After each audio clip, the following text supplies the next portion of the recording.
जय माता दी। नमस्कार, आप सभी का मेरे चैनल में हार्दिक अभिनंदन है, स्वागत है। आइए सुनते हैं महाभागवत देवी पुराण का 14वां अध्याय। इस अध्याय में ब्रह्मा जी गंगा जी को कमंडल में लेकर स्वर्ग में आना है। माता से मिले बिना गंगा के स्वर्ग लोक चले जाने पर क्रोध मेना द्वारा उन्हें जल रूप होकर पुनः पृथ्वी लोक पर आने का श्राप देना, स्वर्ग लोक में देवी गंगा से भगवान शंकर का विवाह होना आदि बातें आइए विस्तार से सुनते हैं।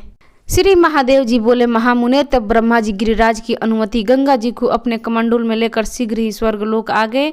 इधर मैना जब गिरिराज के पास आई तब बेटी को वहां ना देखकर गिरि श्रेष्ठ हिमालय से कहने लगी। मेनका बोली, राजन प्रभु, मेरी प्राण प्यारी पुत्री गंगा कहाँ गई? वह तो आपके गोद में बैठी थी, उसे कौन ले गया? प्रभु मुझे बताइए। तब श्री महादेव जी बोले, गिरिराज हिमालय ने आंसू भरी आंखों से मेनका को देखकर ब्रह्मा जी की याचना तथा गंगा के स्वर्ग जाने की बात बता दी। मुनि श्रेष्ठ ऐसा सुनकर गंगा के विरह से दुखी गिरिराज की पत्नी मेना अनेक प्रकार से रुदन करने लगी।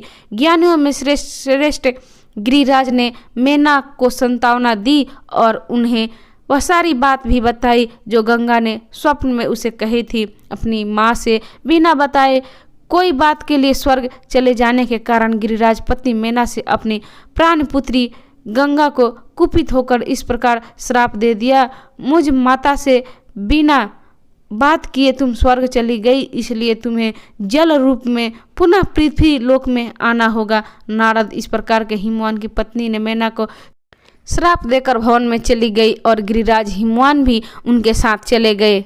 महामते, इधर स्वर्ग लोक में गंगा को लाकर देवगण अत्यंत उल्लासपूर्वक उनकी विवाह संबंधी मांगलिक क्रियाएं करने लगे। तदंतर प्रसन्न मन ब्रह्मा जी ने शिव को आदर पूर्वक बुलाने हेतु नारद जी को कामरूप महापीठ भेजा। नारद जी के काम रूप में जाकर भगवान शिव को योगाभ्यास में संलग्न एवं ध्यान मग्न देखा। इंद्रियों की वृत्तियों के समेत योग में गहन साधना में लीन थे। मध्यकाल के सहस्त्र सूर्यों के समान तेजस्वी और चंद्रमा के समान प्रकाशित नेत्र वाले भगवान शिव को देखकर नारद जी वहीं खड़े रहे और सदा शिव के ध्यान को भंग करने के विचार से करने लगे कि यदि देवी सती के हिमालय के घर में जन्म की बात इन्हें कहूँ तो इनका ध्यान भंग हो जाएगा, यदि कुछ ना कहूँ तो मुझे प्रतिज्ञा भंग का पाप लगेगा।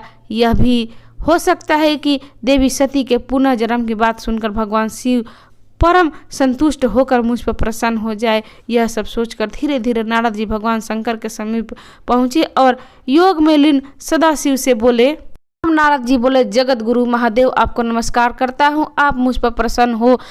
मैं आपके पास से आपके लिए सती को लाने हेतु गया था। प्रभु, आपकी प्रिय सती पुनः आपको पति रूप में पाने की इच्छा से जन्म ले चुकी है। उन्हें प्राप्त करने हेतु मेरे साथ चलिए, अब योग चिंतन छोड़िए। श्री महादेव जी बोले। नारद जी की बातें सुनकर भगवान शंकर उसी समय ध्यान छोड़कर वह मेरी सती कहाँ है ऐसा कहते हुए स्थित हो गए। तब नारद जी ने उन्हें बताया, प्रभु, भगवती सती अपने अंश रूप से हिमालय की सुंदर नेत्रों वाली बेटी के रूप में गंगा के नाम से जन्मी है। उन्हें सभी देवताओं के साथ ब्रह्मा जी स्वर्ग ले आए हैं और आपको प्रदान करना चाहते हैं, इसलिए निमित्त मुझे भेजा गया है। अतः आप मेरे साथ चले और अपनी रमणीय पत्नी को प्राप्त करें। तब तक ब्रह्मा जी को अपने कमंडल में स्थित परा प्रकृति के अंश से उत्पन्न तीनों लोकों को पवित्र करने वाली सुंदर रूप वाली उन शिव प्रिया की देखभाल करते रहे। महामते, तब शिव जी उन्हें लेकर प्रसन्नचित से अपने प्रथम गणों के साथ लेकर कैलाश पर्वत पर चले गए, जो जगदम्बा ब्रह्मा के कमंडल में रही थी। वे ही भगवान शिव को प्राप्त करने के बाद जल रूप में अवतीर्ण होकर पृथ्वी लोक से मायापुर आई। नारद स्वर्ग में ब्रह्मा नदी से पृथ्वी लोक में आकर सागर पुत्रों का उद्धार किया और जल निधि सागर में मिलकर वे पाताल लोक तथा प्राणियों का कल्याण करती रहती। मुने, इस प्रकार सती ने अंश रूप से हिमालय की पुत्री होकर भगवान शंकर को पति रूप में पुनः प्राप्त किया। मुनिवर, भगवती सती ने ही अपने दूसरे रूप पूर्ण अवतार में पार्वती रूप से जन्म लेकर भगवती शंकर को पति रूप से प्राप्त किया। इस प्रकार श्री महाभागवत पुराण के अंतर्गत श्री महादेव नारद संवाद में गंगा विवाह वर्णन नामक 14वां अध्याय पूर्ण हुआ। तो भक्तजन, ये आपका 14वां अध्याय देवी भागवत पुराण का आपको प्रस्तुति कैसी लगी? अगर अच्छी लगी तो इसे लाइक करें, शेयर करें, मेरे चैनल को सब्सक्राइब करें और कथा सुनने के लिए आप सभी का धन्यवाद। नमस्कार। जय माता दी।